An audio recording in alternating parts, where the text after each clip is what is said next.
अस्सलाम वालेकुम students. Professor Aamir Afzal English learning के नेक्स्ट लेसन के साथ आपके सामने हमारा जो आज का सब्जेक्ट है वो है लिटरेरी क्रिटिसिज्म, और उसमें जो राइटर हैं वो हैं sir Philip Sidney, who was regarded as one of the pioneers of Renaissance criticism. He was a poet, he was a critic as well. तो इनका एक बहुत बड़ा कंट्रीब्यूशन है इंग्लिश पोइट्री में और इंग्लिश क्रिटिसिज्म में। इनकी एक मशहूर बुक अपॉलॉजी फॉर पोइट्री हमारे यहाँ कोर्सेज में पढ़ाई जाती है। That is a marvellous book which was written against a booklet, और वो जो बुकलेट थी उसमें पोइट्री के ऊपर कुछ एलिगेशंस लगाए गए थे। तो फिलिप सिडनी पोइट्री में इतना ज़्यादा इन्वॉल्व थे, इतना ज़्यादा लाइक करते थे, ख़ुद पोइट थे कि इन्होंने बाकायदा वो जो बुक है उस बुक में उन तमाम चार्जेस का जवाब दिया। This will be discussed later on. आज हम स्टार्ट करते हैं फिलिप सिडनी की बायोग्राफी से। Biography, he belongs to the upper class of England at that time. Father इनके जो थे he was governing Ireland at that time, sir Henry Sydney. Philip Sidney was born in 1554. Mostly he is called as Sir Philip Sidney because he was endowed with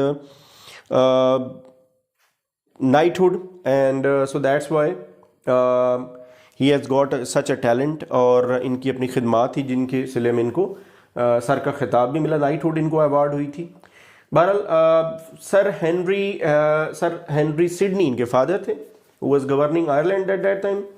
lady Mary Dudley इनकी mother थी, who was the daughter of duke of Northumberland. So दोनों जो parents थे, both of them belong to the upper class of England at that time, had a very close relationship with the court, with the queen and the upper class, the ruling class. So both of them belong to the ruling class.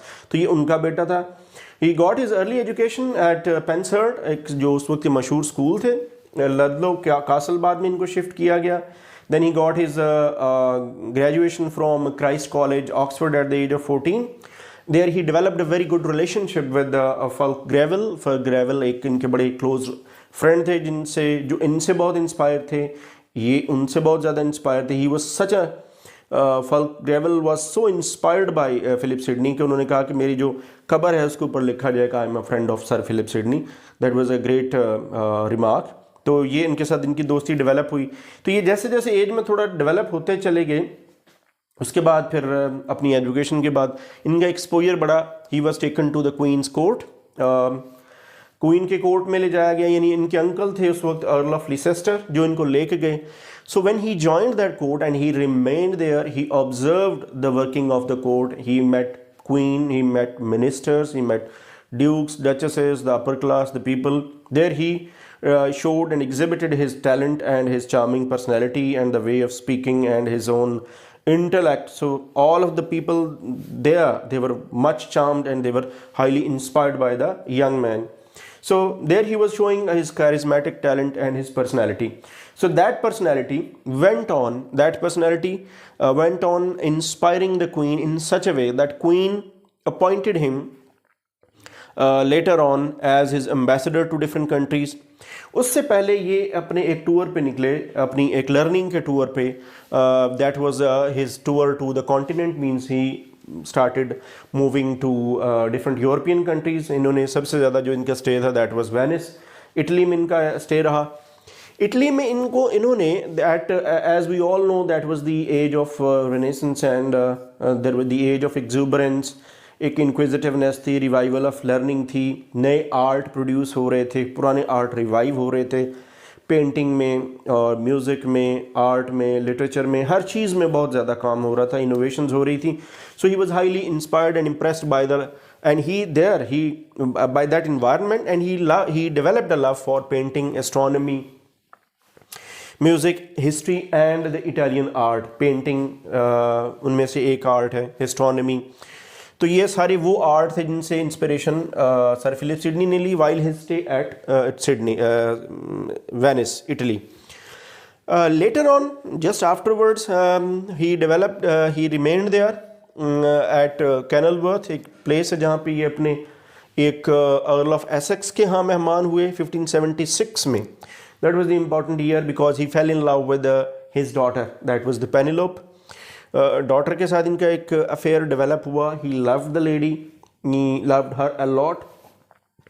इतने inspire हुए, अगरचे वो कोई शादी उनकी नहीं हो सकी उनके साथ, बट इनकी इंस्पिरेशन इतनी थी कि इन्होंने उनको एक स्टेला का नाम दिया और अपने आप को एस्ट्रोफल का नाम देके, तो लेटर ऑन इन्होंने एक बड़ा अपना मास्टरपीस क्रिएट किया स्टेला एंड एस्ट्रोफल, जो आपने पोइट्री में पढ़ा होगा। सॉनेट्स जो हैं, उन सॉनेट्स में जो लेडी है वो बेसिकली पेनेलोप है, जिनके साथ इनको मोहब्बत हुई, but that marriage was of course never made. तो उसके बाद इनके जो कुछ डिप्लोमेटिक उस लर्निंग के बाद, क्वीन की नज़र में आने के बाद he was sent to 2-3 different places at the age of 23।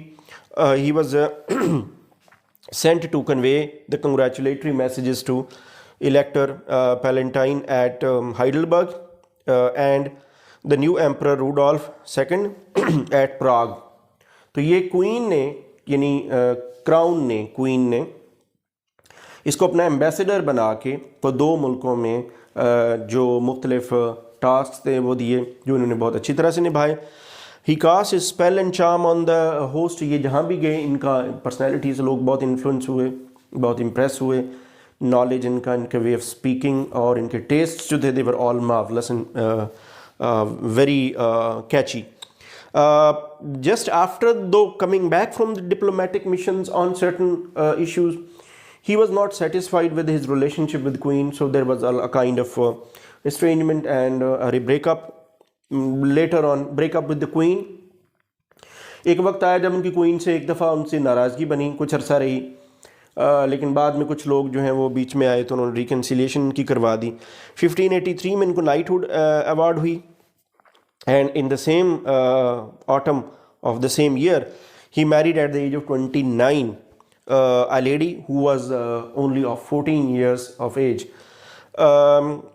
कुछ अगले जो चंद एक साल हैं, from the age of 29 to 32, जो अगले 3 साल हैं, वो फिर इनके कुछ अरसा स्पेन में गुजरा, जहाँ ये कुछ ज़ख्मी हुए। he gets wounded, he was wounded fatally, and on the date of September 22, 1586, and he died on the October 17, 1586 इनकी डेथ होती है।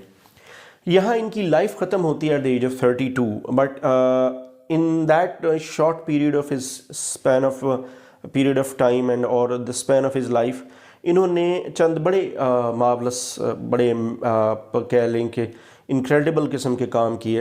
इन्होंने पोइट्री लिखी, इन्होंने सॉनेट्स लिखी, जिन सॉनेट्स ने रेनेसेंस सॉनेट और पोइट्री का ट्रेंड सेट किया। तो ये इनका जो नाम है वो बड़ा एक, आप कह लें कि रेनेसेंस लिटरेचर में बड़ा हाईली रिगार्डेड नेम है। इनके जो वर्क्स हैं या इनको एज अ क्रिटिक वो हम इंशाल्लाह नेक्स्ट वीडियोज़ में पढ़ेंगे। आज की जो ये वीडियो है इसमें सिर्फ इनकी बायोग्राफी डिस्कस करना थी। नेक्स्ट वीडियो में मैं इंशाल्लाह इनको एज अ क्रिटिक और जो इनकी बुक है अपॉलॉजी फॉर पोइट्री वो लेके आपके सामने आऊँगा। Thanks for watching.